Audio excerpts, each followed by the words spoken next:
أشهد أن لا إله إلا الله وحده لا شريك له وأشهد أن محمدا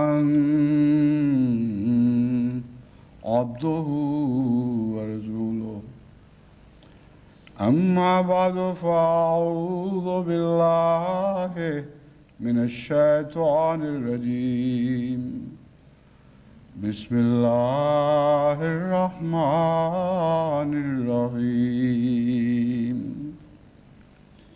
الحمد لله رب العالمين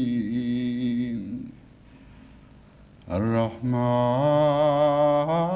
الرحيم مالك يوم الدين إياك نعبد وإياك نستعين اهدنا الصراط المستقيم صراط الذين أنعمت عليهم غير المغضوب عليهم ولا الضالين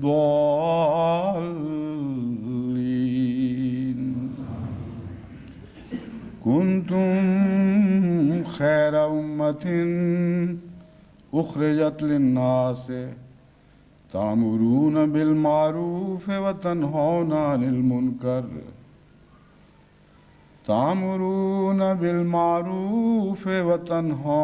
المنكر وتؤمنون بالله ولو آمن أهل الكتاب كان خيرا لهم منهم المؤمنون وأكثرهم الفاسقون۔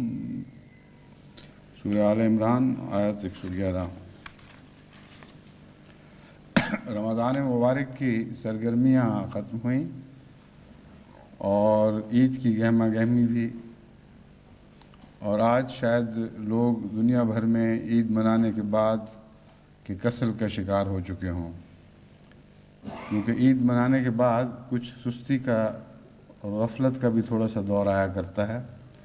کچھ لوگ شاید کھانے پینے میں بے احتیاطیاں کر جاتے ہیں، کچھ عید کی مصروفیتوں کی ذمہ داریوں سے تھک جاتے ہیں۔ اس لیے مجھے ڈر ہے کہ آج شاید خطبے میں بھی ویسی حاضری نہیں ہوگی جیسی کہ بالعموم رمضان مبارک میں ہو رہی تھی۔ اور جو منتظم رپورٹیں بھیجتے ہیں، میں ان کی کیفیات کو جانتا ہوں، وہ یہ سوچ رہے ہوں گے کہ ہم رپورٹ میں کیا بہانہ بنائیں گے کہ کیوں آج حاضری کم ہے۔ حالانکہ کسی بہانے کی ضرورت نہیں، میں اچھا بھلا سمجھتا ہوں ان باتوں کو۔ اونچ نیچ حالات میں ہوتا رہتا ہے، مزاج میں کبھی جوش آ جاتا ہے، کبھی اس میں مدھم پڑ جاتے ہیں مزاج، لیکن مستقلاً اس مزاج کو قائم رکھنا ضروری ہے، کیونکہ اب میں ایک ایسے خطبات کے دور میں داخل ہونا چاہتا ہوں جن کا تربیت کے ساتھ گہرا تعلق ہے، اور میں چاہتا ہوں کہ ساری جماعت کی تربیت اس رنگ میں ہو جس رنگ میں حضرت اقدس محمد مصطفیٰ صلی اللہ علیہ وآلہ وسلم کی ذات کے ساتھ، آپ کے قدموں کے ساتھ منسوب ہونے اور چمٹ رہنے کے تقاضے ہیں۔ اور حضرت مسیح موعود علیہ السلام نے اس پہلو سے جو بلند توقعات جماعت سے رکھی ہیں، ان کے متعلق جیسا کہ میں بعض اقتباسات آپ کے سامنے رکھوں گا، خود فرمایا کہ ابھی تو بیج بونے کے وقت ہیں، ابھی ان امور تک پہنچنے میں وقت لگیں گے، محنت درکار ہوگی، اور جو جماعت کو میں دیکھنا چاہتا ہوں اس سلسلے میں لمبی محنتیں درکار ہیں۔ تو ہمیں مایوس نہیں ہونا چاہیے، مگر ان لمبی محنتوں کا پہلے سے زیادہ ولولے اور جوش کے ساتھ، عزم نو کے ساتھ ان کو آغاز کرنا چاہیے۔ آغاز تو اس وقت ہی ہو چکا تھا جب حضرت اقدس محمد رسول اللہ تشریف لائے تھے، بلکہ اس آغاز کا آغاز حضرت آدم کے زمانے میں ہو چکا تھا۔ حضرت مسیح موعود علیہ السلام نے اثر نو شروع کیا، اسی لیے آپ کے متعلق آتا ہے مسلمان را مسلمان باز کردن، کہ آپ کا آنا ایسا ہی ہوگا جیسے مسلمانوں کو دوبارہ مسلمان بنانا ہو۔ تو احمدیوں پر بھی بیچ میں غفلت کی کچھ حالتیں طاری ہوئیں، اور کچھ پاکستان سے ہجرت کے نتیجے میں ایک قسم کی سستی اور جمود کا احساس ہے جو خطوں سے محسوس ہوتا ہے۔ اس لحاظ سے میں نے اثر نو اس محنت کے آغاز کا ذکر کیا ہے، نئے ولولے نئے عزم کے ساتھ۔ اس لیے ضروری ہے کہ خطبات میں شامل ہونے والوں کی حاضری کو برقرار رکھا جائے اور بڑھایا جائے۔ اس ضمن میں لجنہ معاولہ ربوہ کا خاص طور پر ممنون ہوں کہ انہوں نے بہت محنت کی ہے۔ نتیجتاً باقی جگہوں سے جو رپورٹیں آتی ہیں وہاں مردوں کی تعداد خواتین کی نسبت زیادہ ہے، لیکن ربوہ میں مسلسل گزشتہ رپورٹوں سے پتہ چل رہا ہے کہ خواتین زیادہ تعداد میں شامل ہو رہی ہیں اور اپنے مردوں کو پیچھے چھوڑ گئی ہیں اس وقت، لیکن آگے جا کر ساتھ لے کر چلنا ہے۔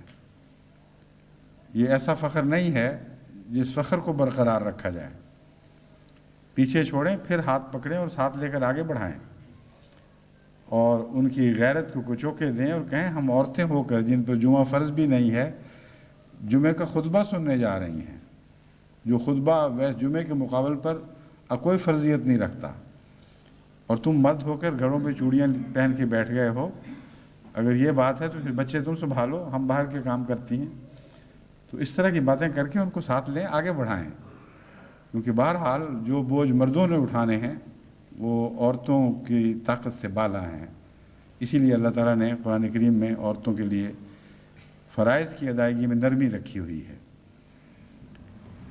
یہ آیت کریمہ جس کی میں نے تلاوت کی ہے، اس میں اللہ تعالیٰ فرماتا ہے کنتم خیر امت اخرجت للناس، اے امت محمدیہ تم بہترین امت ہو، ان تمام امتوں میں سے سب سے اچھی جو کبھی بھی پیدا کی گئی تھی، لیکن للناس اخرجت للناس، تم لوگوں کی خاطر پیدا کیے گئے ہو، لوگوں کی بھلائی کے لیے پیدا کیے گئے ہو۔ اس مضمون پر میں پہلے بھی روشنی ڈال چکا ہوں، بہت ہی حیرت انگیز بیان ہے جو کسی دوسری جگہ آپ کو اس کے کوئی مثال نظر نہیں آئے گی۔ اتنا پاکیزہ، اتنا عمدہ، اتنا وسیع مضامین کو سمیٹے ہوئے کلام چل رہا ہے کہ حقیقتاً کوزے میں دریا بند دکھائی دیتا ہے۔ کنتم خیر امت، تم بہترین امت ہو۔ ایک تو یاد دہانی، محمد رسول اللہ جب سب سے بلند پایا، سب سے بلند تر، سب نبیوں میں افضل ہیں، تو ان کی طرف منسوب ہوتے ہو، تم بہترین امت ہو۔ ہم ہوئے خیر امم تجھ سے ہی اے خیر رسول، تیرے بڑھنے سے قدم آگے بڑھایا ہم نے۔ یہ حضرت مسیح موعود علیہ السلام نے جو فرمایا اس کی بنیاد بھی اسی آیت کریمہ میں ہے۔ تو خیر امت اپنی ذات میں ایک مکمل جملہ ہے، اور اتنا مکمل ہے کہ حضرت محمد رسول اللہ کی طرف اشارہ کرتے ہوئے آپ کی تمام سیرت کا مضمون ہمارے سامنے لا کھڑا کیا ہے۔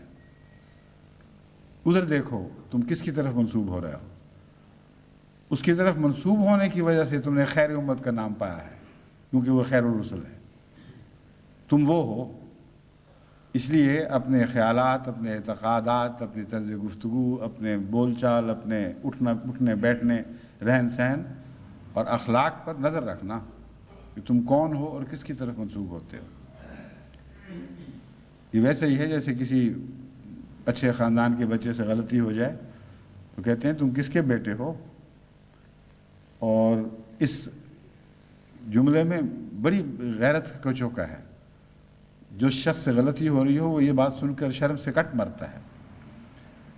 تو امت محمدیہ کو خیر امت کہہ کر اگر بات یہیں بھی ختم کر دی جاتی تو مضمون مکمل تھا، بلکہ ایسا مضمون تھا کہ یہاں ٹھہر کر، اس مضمون میں ڈوب کر، اس کی ہر طرف اس کی فضا میں اڑتے ہوئے نئے افق اس میں دیکھتے، نئے افق میں اپنے چہرے دیکھتے، اور بہت وسیع عظیم مضمون ہے جو کنتم خیر امت میں بیان ہو گیا ہے۔ مجھے علم نہیں کہ کبھی بھی کسی دوسرے نبی کے کلام میں یہ جملہ آیا ہو کنتم خیر امت، پھر آگے فرمایا اخرجت للناس سے، اس میں خیر کا فلسفہ بیان فرما دیا، اور باتوں کے علاوہ جو پہلے مضمون میں داخل ہیں۔ فرمایا اس لیے تم خیر امت ہو کہ تم بنی نوع انسان کی بھلائی کے لیے پیدا کی گئی ہو، ان کی خدمت کے لیے، ان کی خاطر، ان کے فوائد تم سے وابستہ ہیں، ان کی بقا تم سے وابستہ ہے۔ اور یہ وہی مضمون ہے دراصل جو حضرت رسول اکرم صلی اللہ علیہ وآلہ وسلم کی ذات سے تعلق رکھتا ہے، اور اسی حوالے سے آگے بڑھ رہا ہے، کیونکہ رحمت للعالمین کا مضمون ہے جس کی یاد دہانی امت کو کروائی جا رہی ہے۔ ایک تو اپنی ذات اور اعلیٰ صفات میں حضرت محمد رسول اللہ صلی اللہ علیہ وآلہ وسلم ایک کامل وجود ہیں، ان کی طرف منسوب ہونا کوئی آسان کام نہیں ہے، اس منسوب ہونے کے تقاضے ہیں۔ اس لیے خیر ہی خیر تم میں ہوگی تو تم محمد رسول اللہ کے کہلاؤ گے، جہاں خیر کی جگہ شر نے لے لی وہیں تمہارا امت سے تعلق کاٹا گیا۔ پھر فرمایا کہ اندرونی خیر کا صرف سوال نہیں ہے، آپس میں محبت اور آپس میں ایک دوسرے کے ساتھ اخلاقی تقاضے پورے کرنے کا سوال نہیں ہے۔ اخرجت للناس سے یہاں مومن اور غیر مومن، مسلم غیر مسلم کا فرق ہی اٹھا دیا۔ للناس والا مضمون وہی ہے جو رسول اللہ صلی اللہ علیہ وسلم کے حوالے سے قرآن میں ملتا ہے، قل یا ایھا الناس انی رسول اللہ الیکم جمیعا، اے لوگو میں تم سب کی طرف جو رسول بنا کے بھیجا گیا ہوں، مانو یا نہ مانو، تمہاری بقا، تمہاری خیر، تمہاری بھلائیاں سب مجھ سے وابستہ کر دی گئی ہیں۔ اور رحمت للعالمین میں تمام جہانوں کے لیے رحمت بنایا گیا، تو فرمایا اس لیے تم امت بہترین امت ہو کہ لوگوں کی بھلائی کے لیے تمہیں پیدا کیا گیا ہے۔ اور حضرت محمد مصطفیٰ صلی اللہ علیہ وآلہ وسلم کی سیرت طیبہ کا یہ پہلو فراموش نہ کرنا، ورنہ آپس میں ہی اگر خیر بانٹتے رہو گے اور غیروں کو تمہارا فیض نہیں پہنچے گا تو تم بہترین امت کے کہلانے کے لائق نہیں ٹھہرو گے۔ پھر اس مضمون کی حفاظت کا سامان مہیا فرمایا گیا۔ اتنا بڑا تقاضا ہے، اتنی بڑی تمنا ہے، اتنی بڑی امید ہے جو ہم سے رکھی گئی ہے، اور اس امید کا اتنا بڑا تقاضا ہے جو ہم نے پورا کرنا ہے کہ اس کے لیے ضرور کچھ معلوم ہونا چاہیے تھا کیسے ہم اتنی اہم ذمہ داری کا حق ادا کر سکیں گے اور کیسے ان اعلیٰ اقدار کی حفاظت کر سکیں گے۔ اس مضمون کو اس آیت کریمہ یوں حل فرماتی ہے، تامرون بالمعروف وتنہون عن المنکر،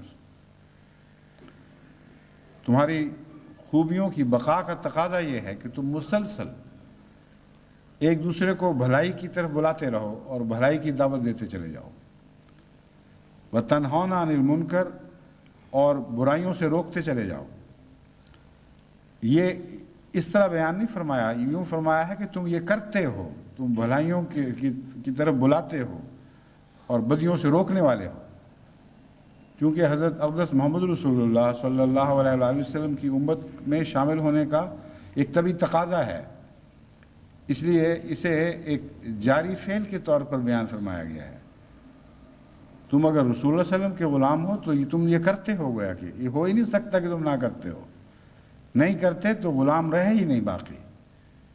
یہ مضمون اس طرح بیان فرماتا ہے، تامرون بالمعروف، ہم جانتے ہیں محمد کے غلام ہو تو ضرور لوگوں کو خیر کی طرف بلاتے ہوگے، وتنہون عن المنکر، اور برائیوں سے روکتے ہوگے۔ ساری زندگی حضرت اقدس محمد رسول اللہ صلی اللہ علیہ وآلہ وسلم کی معمور ہونے کے بعد اسی بات میں کٹی ہے، معمور ہونے سے پہلے بھی آپ اسی طرح زندگی گزارتے ہوں گے، مگر اس پر ہماری تفصیلی نظر نہیں ہے۔ مگر جہاں تک بھی کہیں کہیں اشارے ملتے ہیں، معلوم ہوتا ہے کہ نبوت پر فائز ہونے سے پہلے بھی حضرت اقدس محمد رسول اللہ صلی اللہ علیہ وآلہ وسلم لوگوں کو نیکیوں کی طرف بلایا کرتے تھے اور بدیوں سے روکا کرتے تھے۔ بس سیرت محمد مصطفیٰ صلی اللہ علیہ وآلہ وسلم ہے جو مسلسل جاری ہے، اور دراصل اسی کے حوالے سے یہ باتیں ہو رہی ہیں کہ تم ان کے ہو گئے ہو، ٹھیک ہے، بہترین امت بن گئے، بہترین رسول کی طرف منسوب ہوئے، پھر ویسے بن کے دکھاؤ، لوگوں کے لیے وقف ہو جاؤ، لوگوں کی بھلائی کے لیے نکلو۔ اور دو باتیں پھر آگے خصوصیت کے ساتھ اس بات میں، اس آیت کے بقیہ حصے میں بیان ہوئی ہیں جو میں آپ کے سامنے پڑھ رہا ہوں۔ اول یہ کہ تم اگر اپنی نیکیوں کی حفاظت کرنا چاہتے ہو تو لازم ہے کہ دوسروں کو نیکیوں کی نصیحت کرو۔ اگر تم بدیوں سے بچا رہنا چاہتے ہو تو لازم ہے کہ تم بدیوں سے اپنے آپ کو نہ صرف بچاؤ بلکہ لوگوں کو بچانے کی کوشش کریں، تب تم اس بات کا تقاضا پورا کر سکو گے۔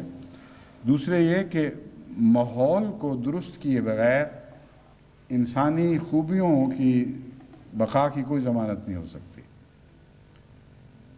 اگر اجنبی ماحول میں آپ رہتے ہیں، اس ماحول کو اپنے جیسا نہیں بناتے تو ایک وقت آتا ہے کہ ماحول آپ کو اپنے جیسا بنا لیتا ہے۔ بہت ہی گہرا ایک مضمون ہے نفسیاتی نقطہ، جس میں ایک نفسیاتی گہرا نقطہ بیان ہوا ہے۔ قوموں کے عروج اور تنزل کی کہانیاں پڑھ کے دیکھ لیں، معاشروں کے بننے اور بگڑنے کے حالات کا مطالعہ کر لیں۔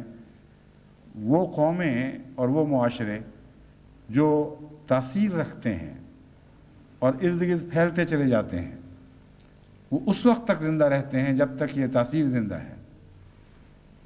جب ان کا پھیلنا بند ہو جائے، ان کی آواز ماحول کو اپنے جیسا بنانا بند کر دے، ان کا عمل لوگوں کو اپنی طرف کھینچنا بند کر دے، تو پھر وہ غیروں کے ہونے شروع ہو جاتے ہیں، ان جیسے ہی ہو رہتے ہیں۔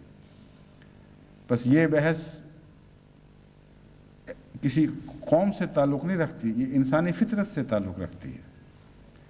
دنیا میں جہاں کہیں بھی احمدی موجود ہیں، امریکہ میں ہوں یا انگلستان میں، یورپ کے کسی ملک میں ہوں یا ایشیا کے بر اعظم میں یا افریقہ میں بستے ہوں، یہ مضمون برابر سب پر اطلاق پاتا ہے، اور اس میں ہماری بقا کا راز ہمیں سمجھا دیا گیا ہے۔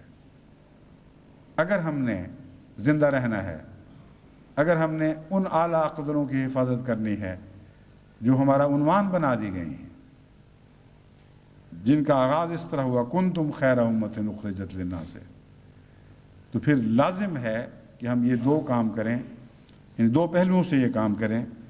تامرون بالمعروف وتنہون عن المنکر، اس لیے کہ حضرت محمد رسول اللہ صلی اللہ علیہ وآلہ وسلم ایسا ہی کیا کرتے تھے، اور بہترین ہونے میں یہ بات داخل ہے، یعنی بہترین کی صفت کا یہ حصہ ہے کہ تم لوگوں کو بھی بہترین بنانے کی کوشش کرو۔ اور دوسرے اس لیے کہ اگر نہیں کرو گے تو تم بہترین نہیں رہو گے، تم مٹ جاؤ گے، تمہاری ساری خوبیاں اس طرح کھائی جائیں گی جس طرح کھاری پانی لوہے یا دوسرے غیر ٹکڑوں کو رفتہ رفتہ کھا جاتا ہے اور ان کا کچھ بھی باقی نہیں چھوڑتا۔ تیزاب جس طرح دوسری چیزوں کو کھا جایا کرتے ہیں، اس طرح معاشرہ تمہیں کھا جائے گا۔ وَلَوْ آمَنَ أَهْلُ الْكِتَابِ لَكَانَ خَيْرًا لَهُمْ مِنْهُمُ الْمُؤْمِنُونَ وَأَكْثَرُهُمُ الْفَاسِقُونَ۔ اہل کتاب بہت اچھے لوگ ہیں، لیکن کاش وہ سمجھتے کہ محمد رسول اللہ میں ایمان لانا کیسی عجیب بات ہے، کوئی نسبت ہی نہیں ہے۔ کاش وہ سمجھتے کہ دنیا کا بہترین رسول آ چکا ہے، وہ رسول آ چکا ہے جس سے ساری دنیا کی تربیت وابستہ کر دی گئی ہے۔ اگر یہ سمجھتے لکان خیر لہم، ایمان لے آتے اس رسول پر، بہتر ہوتا۔ اس میں ایک انذار ہے، اور وہ انذار یہ ہے کہ اہل کتاب ان قدروں سے محروم ہو جائیں گے۔ اہل کتاب رفتہ رفتہ اس وجہ سے کہ انہوں نے حضرت رسول اللہ صلی اللہ علیہ وآلہ وسلم سے رشتہ نہیں جوڑا، ان تمام خوبیوں سے محروم ہو جائیں گے جو آج آپ کی ذات بابرکات سے وابستہ کر دی گئی ہیں اور ہمیشہ کے لیے وابستہ کر دی گئی ہیں۔ اس سردار کو قبول کرو گے تو ان خوبیوں کے حامل بنو گے، اس سردار سے تعلق توڑو گے تو ان ساری خوبیوں سے تعلق توڑ لو گے۔ کتنی حسرت کا اظہار ہے اچانک، وَلَوْ آمَنَ أَهْلُ الْكِتَابِ لَكَانَ خَيْرًا لَهُمْ مِنْهُمُ الْمُؤْمِنُونَ وَأَكْثَرُهُمُ الْفَاسِقُونَ۔ یہ بات اور مزید کھول دی۔ ٹھیک ہے ان میں مومن بھی ہیں، اچھے لوگ ہیں، لیکن اکثرهم الفاسقون، اکثر ان میں فاسق ہیں، یعنی ہوتے چلے جائیں گے، یہ ان کا انجام ہے۔